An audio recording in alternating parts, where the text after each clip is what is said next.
You can't have millions of the other. It's impossible. You only can have one or two or three of the other.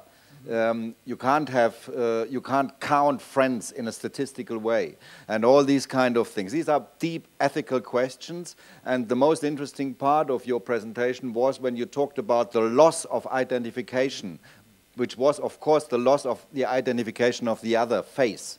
And here just one comment. In the 18th century, there was a very strong movement which was called Theologi Electrici, the electrical theologians. They made out of this new thing in the 18th century, electricity, a theological thing. They said, this is God. Look at this picture. He has no face, just light, the pure light. This is the representation of God, electricity. Interesting. Okay, but thank you. And I'd like to just one comment about the multiplicity of connections and the other that we can have.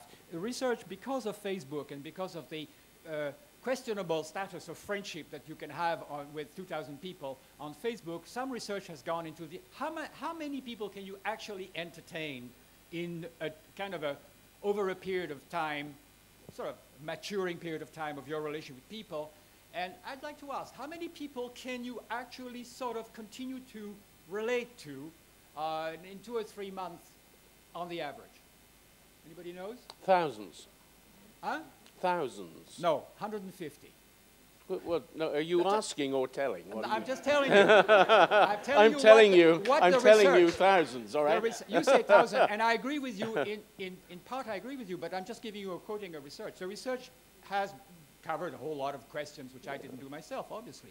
But it comes out with a side somewhere between 130, 150 people you can relate to on a continuous basis and actually really call friends. But the thousands that you mentioned, they're connections. No, they're friends. But could I just say something? I mean, this is a very old-fashioned debate, as if the issue was between individualism and the collective. But what's come into the world largely is the product of the very processes that you've been talking about, and certainly with Facebook and so on, is the idea, the reality actually, of the multiple self.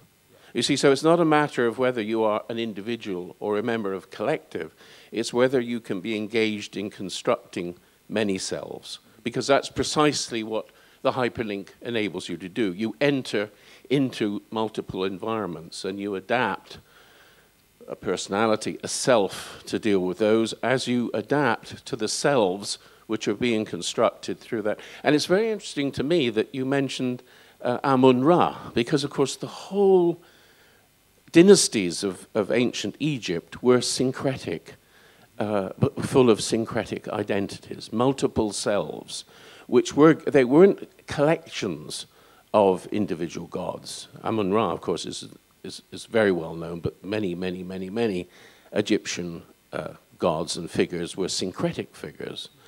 In that very, very delicate kind of relationship between identities, which syncretism has alluded to. I mean, particularly as we know in Europe in the Middle Ages.